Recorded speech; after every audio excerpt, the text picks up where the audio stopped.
communauté Babantou, comme toute communauté humaine, traverse des moments qui caractérisent un peu les personnes qui la composent. Donc je ne vois pas que ce soit tout à fait normal, je ne suis pas surpris. Hein. Il y a eu 3 ou 4 personnes qui étaient agitées là parce que ils réclamaient l'onction du chef pour poser tous les actes qu'ils ont eu à poser.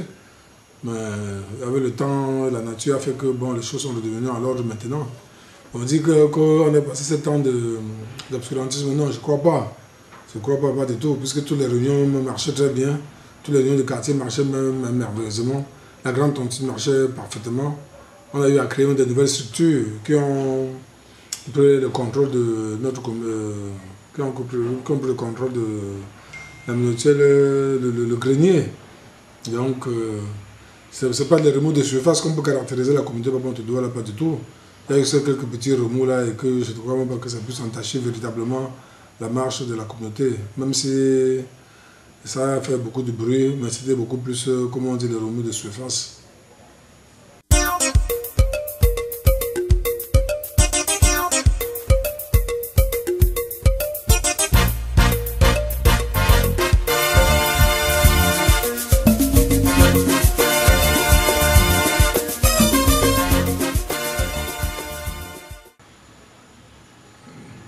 Écoutez, j'ai 3 choses fondamentales. La première,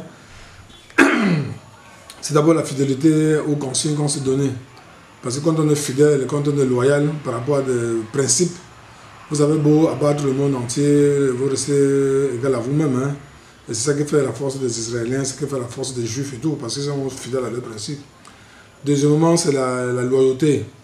C'est la loyauté qui veut que quand on est avec une personne, quand on est avec un proche, quand on est avec un collaborateur, quand on est avec, je sais pas moi, quand on est avec une élite, qu'on soit fidèle vis-à-vis de cette élite-là, qu'on soit fidèle vis-à-vis, n'est-ce pas, de ces meneurs-là et qu'on ne les trahisse pas. C'est extrêmement important, c'est extrêmement important. Et c'est ça qui a fait la force de la communauté Babantou là jusqu'à présent. Parce que s'il y avait des traîtres, s'il y avait des hypocrites, n'est-ce pas, dans le statut dirigeant des réunions de hommes et de femmes, ça aurait été la catastrophe. Mais malheureusement, ils ont été remarqués par leur loyauté, leur loyalisme. Et là, vraiment, c'était vraiment très important. Et la troisième et quatrième, le troisième et le dernier élément, c'est surtout, n'est-ce pas, cette résistance-là. Ils ont résisté à tout le vent, ils ont résisté à toutes les intoxications. Ils ont résisté à toutes les petites menaces nocturnes, à tous les coups bas, ils ont résisté et puis ça a marché parce que à la fin on s'est rendu compte que c'était beaucoup plus de chantage que rien du tout. C'était beaucoup plus de chantage et que bon, tous ces données réunies ont fait que les membres de la communauté ont surpassé, n'est-ce pas, tous ces clivages et toute cette hypocrisie qui caractérisait certains et qui fait que bon, maintenant ils sont en train, n'est-ce pas, de ramer dans de vents fiables. Ils sont en train, n'est-ce pas, de naviguer dans des eaux qui sont vraiment stables. Donc par rapport à ça, c'est le fruit, n'est-ce pas, de cette résilience qu'ils ont eu à connaître, qu'ils ont eu à vivre, qu'ils ont eu, n'est-ce pas, à mettre en application. Ce n'est pas le fruit du hasard, hein. Rien ne s'est fait sans sacrifice dans ce monde, comme disait le philosophe Nietzsche. Ne vous attendez pas que quelque chose se fasse sans passion, hein, parce que là, vous allez vous tromper. Donc si vous croyez qu'on va marcher sur, n'est-ce pas, sur une bande pleine, sur des eaux douces comme ça, il faut vous leurrer, il ne faut pas vous leurrer. Et c'est tout à fait normal. Et tous ces mouvements, tous ces soubresauts, n'est-ce pas, est la caractéristique du dynamisme de la communauté Babantou là. Moi, je ne trouve pas ça normal. Hein. Au contraire, moi, je capitalise plutôt ça de telle manière que ce qui semble être mauvais pour certains, on le prend plutôt pour bon pour nous. Parce que cela aussi a permis que nous soyons plus vigilants, que les uns et les autres puissent être plus aguerris, que les uns et les autres puissent ouvrir les yeux, qu'ils ne soient plus trop naïfs. Et voilà, tout cela a payé. C'est le fruit de toutes ces assertions, de toutes ces vigilances-là.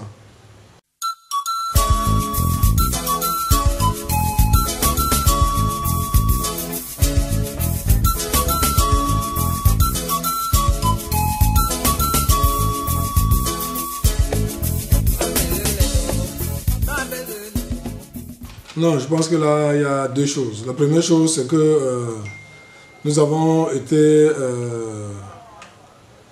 participé à la réunion que le chef avait convoquée au village, je crois que c'est le 15 ou le 16 récemment, là. Et les uns et les autres ont adopté de nouveaux statuts. Je pense que ça va être un nouveau mouvement. Et le contenu de ces statuts satisfait parfaitement aux exigences de ce que la communauté de Douala voulait. C'est-à-dire que tout ce qui est le contenu du statut, tant sur le plan de la forme que sur le plan de fond, est parfaitement conforme à ce que Douala voulait. Donc à partir de ce moment-là, je pense que les choses vont repartir sur de nouvelles bases. D'ailleurs, après la réunion qui a eu lieu au village, nous sommes revenus sur l'Assemblée générale. On a réuni tous les bureaux de tous les organes de base, de toutes les associations, pour leur rendre compte, n'est-ce pas, de ce qui s'était passé au village par rapport aux nouveaux tests qui doivent régir la communauté Babantou désormais. Et tout le monde était d'accord de ce qu'il va falloir qu'on refasse nos tests à l'image de ce qui s'était passé au village. Et nous étions parfaitement d'accord, hein, parler le même langage. Les choses se sont passées tant et si bien qu'on a créé une commission pour implémenter ces tests, pour établir un chronogramme et venir rendre compte à l'Assemblée générale de toute la communauté Babantou dont nous attendons. On leur a donné un mois. Je crois que d'ici un mois, ils vont reconvoquer toute l'Assemblée avec les élites, avec les notables pour rendre compte de leurs copies. Et on avisera. La deuxième chose, c'est que c'est beaucoup plus au niveau des femmes, au niveau de la réunion de l'Assemblée générale des femmes. Parce qu'il y a des petits remous là-bas qui concernent les finances. Elles ne s'entendent pas toujours sur le montant de l'argent qui gravite tout autour de leurs opérations. Donc ça fait qu'il y a un peu d'inquiétude de ce côté-là. Il va donc falloir se pencher de ce côté-là. Je crois que si ces deux problèmes sont résolus, il n'y a aucun problème que notre communauté puisse se porter à merveille comme davantage et évoluer là encore davantage encore sur des sentiers lumineux.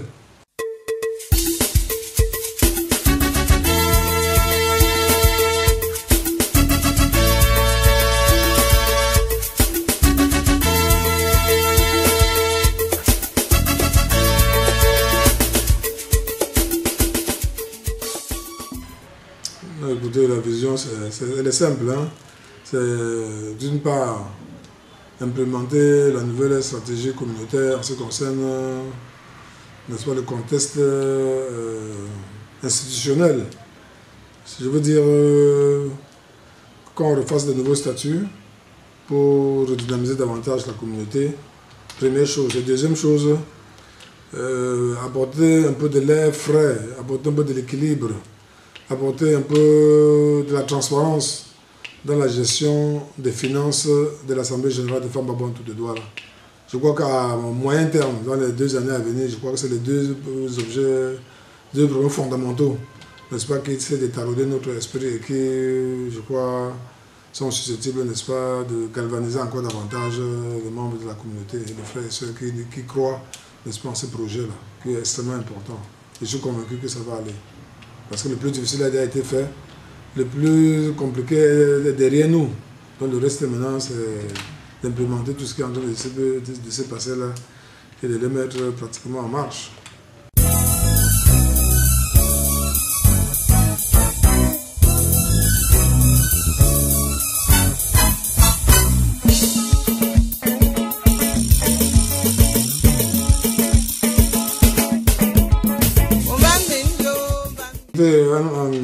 La jeunesse est extrêmement importante dans cette histoire. Vous savez, au Conseil supérieur, la jeunesse siège déjà au niveau du Conseil supérieur. Je pense que c'est même le président de l'AEB qui est même le rapport général, qui est rapporteur général du Conseil supérieur. Vous comprenez qu'on a donné beaucoup de charges, une charge très très très importante. Donc on ne peut pas ne pas faire avec la jeunesse hein, dans ces choses-là. Et à chaque fois, nous sommes toujours à leur côté, quel que soit les ombrages, quel que soit par mont et vent, nous sommes toujours du côté de la jeunesse. On n'a jamais hésité de leur apporter notre contribution, fut-elle modeste, mais on est toujours avec la jeunesse. Hein. On ne peut pas ne pas se faire avec la jeunesse parce qu'à chaque fois, il faut penser à la relève. Et je me réjouis du fait que nous avons une jeunesse très dynamique, qui est à la limite même agressive en ce qui concerne le problème de développement.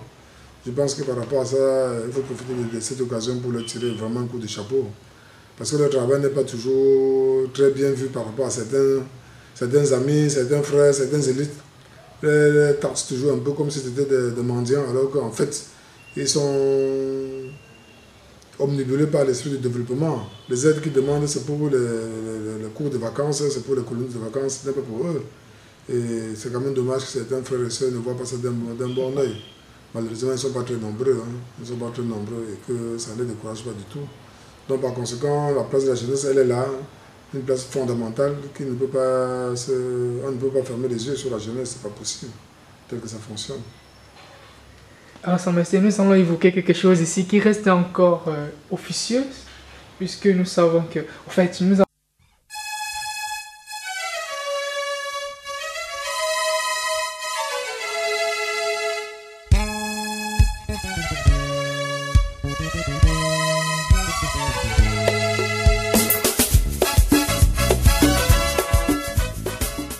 Non, pour le poste, moi je suis pas là, honnêtement je ne suis pas là pour le poste, hein. Moi je suis là pour voir ce qui est bien pour le développement de la communauté, de ma communauté qui m'a tant donné.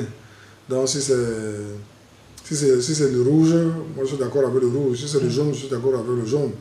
Si c'est le bleu, donc tout ce qui est susceptible d'entraîner, n'est-ce pas, le développement de notre communauté, tant ici qu'au village, moi je suis partant, je suis partant.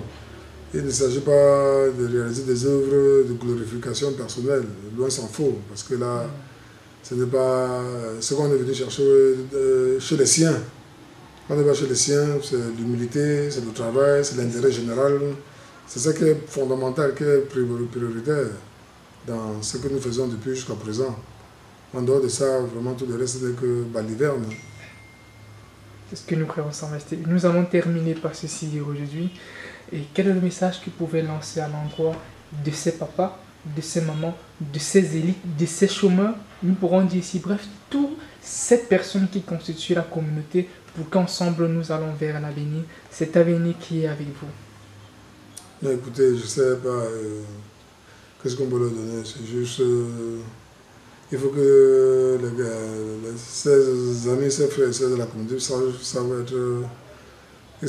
savent être persévérants, lutter contre le chômage, entreprendre des actions qui puissent leur permettre de générer ce qui peut leur permettre de supporter, n'est-ce pas, leur train quotidien. Il faut garder espoir et être persévérant dans ce qu'on fait. Nous avons, à ce titre, nous avons créé quand même deux institutions. Nous avons le Club 23, qui est pour les élites un peu assez élevées. Et puis la MIBAD, qui est un métier de Babontou de Douala, de telle manière que si vous ne pouvez pas être un Babontou aujourd'hui à Douala, et être honnête, j'insiste là-dessus, être honnête et crédible et avoir des problèmes de financement de vos projets, ce n'est pas possible. Parce que dans tous les cas, si vous avez intégré ces deux structures, et vous ne pouvez pas manquer de quoi financer vos activités, si vous êtes honnête. Parce qu'on n'est pas là pour être le chantre de ceux qui viennent faire la diversion, qui bénéficient des tontines, qui s'en vont et qui ne reviennent plus. Alors on est très regardant vis-à-vis de ces gens qui sont un peu très malhonnêtes, il faut le dire. Mais si vous êtes correct, si vous êtes transparent dans ce que vous faites, toute la communauté ne peut garder espoir et être sûr que même le chômage, ça ne peut pas passer par là-bas. Ça c'est ce qui est sûr. Donc je dis par rapport à ça, il faut qu'on ait foi en l'avenir. Et en plus de ça, que nous ayons foi en notre Dieu, parce qu'on ne peut rien faire sans lui. Même ce que nous sommes en train de faire là, c'est lui qui a permis que nous nous retrouvons là. Donc il faut prier, il faut beaucoup prier le Seigneur qui nous permet d'être là aujourd'hui et d'être fort en ce qu'on fait et d'avoir beaucoup plus confiance en l'avenir.